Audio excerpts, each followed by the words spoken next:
2020 की एक रात एक 21 साल का एक स्टूडेंट सुजन ने फोन उठाया। उसने प्लान बनाया कि मैं सिर्फ 5 मिनट फोन देखूंगा, लेकिन अगले 3 घंटे तक सुजन की उंगलियां स्क्रीन पर स्वाइप करती रही, एक के बाद एक। कभी लड़ाई का कंटेंट देखता तो कभी नेगेटिव कंटेंट देखता। सुजन की दिल की धड़कन तेज थी और दिमाग एक अजीब सा सांस फूलने वाला डर था, लेकिन उसकी उंगलियों ने स्क्रीन से हटने से मना कर दिया। सुजन अकेला नहीं था। उस रात दुनिया के लाखों लोग बिल्कुल वही कर रहे थे।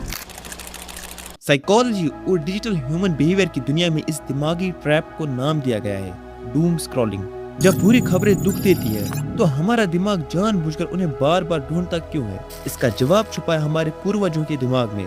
लाखों साल पहले इंसान को जिंदा रहने के लिए दिमाग का एक ही काम था, खतरा ढूंढो ताकि जान बच सके। साइकोलॉजी में से कहते हैं एवोल्यूशनरी सर्वाइवल बायस। जब आप फोन पर कोई बुरी न्यूज या नेगेटिव पोस्ट देखते हो तो आपका दिमाग उसे एक खतरा मानता है। दिमाग को लगता है कि जितना ज्यादा बुरी खबर वो पढ़ेगा उतना ही वो खतरे के लिए तैयार रहेगा। लेकिन फर्क ये है कि पहले के जमाने में खतरा सामने आने पर खत्म हो जाता था, पर आज सोशल मीडिया फीड पर नेगेटिव कंटेंट कभी खत्म ही नहीं होता। आपका दिमाग एक ऐसी जंग में लड़ रहा है जिसका कोई एग्जिट बटन है ही नहीं। अब आते हैं इस कहानी के सबसे बड़े विलन पर, social media algorithms. Silicon valley के ऐप डेवलपर्स को साइकोलॉजी का एक सबसे बड़ा सच पता चल गया। नेगेटिव कंटेंट पॉजिटिव कंटेंट से 6 गुना ज्यादा अटेंशन ग्रैब करता है। जब आप कोई खुशी वाली पोस्ट देखते हो आप उसे लाइक करके आगे बढ़ जाते हो, लेकिन जब आप कोई डर, गुस्सा या मारपीट वाली पोस्ट देखते हो तो आप रुकते हो, कमेंट पढ़ते हो और शेयर करते हो। इसी दिमागी कमजोरी के फायदा उठाने के लिए फीड को इनफाइनाइट स्क्रॉल पर डिजाइन किया गया। आपकी बेचैनी और आपका डर उनका सबसे बड़ा रेवेन्यू मॉडल है। आप जितना ज्यादा फोकस रहोगे उतना ज्यादा उनका स्क्रीन टाइम बढ़ेगा और उतना ही अरबों डॉलर का एड बिजनेस चलेगा।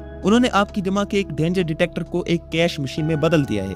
तो इस डूम स्क्रॉलिंग का आपकी बॉडी और लाइफ पर क्या असर पड़ता है? सोचने वाली बात है। जब आप रोज घंटों नेगेटिव कंटेंट स्क्रॉल करते हो तो दिमाग कंटिन्यूअसली कोर्टिसोल और एड्रेनालिन रिलीज करता है। इससे आपका नर्वस सिस्टम हमेशा एक फेक फ्लाइट और फाइट मोड में रहता है। रिजल्ट क्या होता है? पहला, कॉग्निटिव फैटीग, आपकी फोकस करने की कैपेसिटी कंप्लीटली खत्म होने लगती है। दूसरा, एंजाइटी लूप, आपको बिना किसी वजह के लगने लगता है कि दुनिया में कुछ बहुत खराब होने वाला है। तीसरा, इमोशनल नमनेस, रियल लाइफ के बारे में आपकी एम्पैथी कम होने लगती है क्योंकि दिमाग इमोशन ओवरलोड से थक चुका होता है। आप फिजिकली एक जगह बैठे होते हो पर मेंटली आप किसी और जगह में फंसे होते हो। तो क्या इस जाल से निकलने का कोई तरीका है? साइकोलॉजी एक बहुत सिंपल सोल्यूशन देती है, इंटरप्ट द ट्रिगर।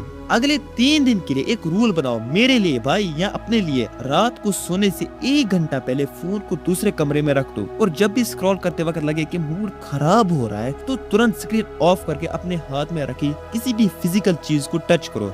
आपका दिमाग जानकारी इकट्ठा करने के लिए बना था, अपने आप को मेंटली टॉर्चर करने के लिए नहीं बना था। क्या आप भी डूम स्क्रॉलिंग करते हो? मिलते हैं अगले साइकोलॉजी के साथ। Bye bye.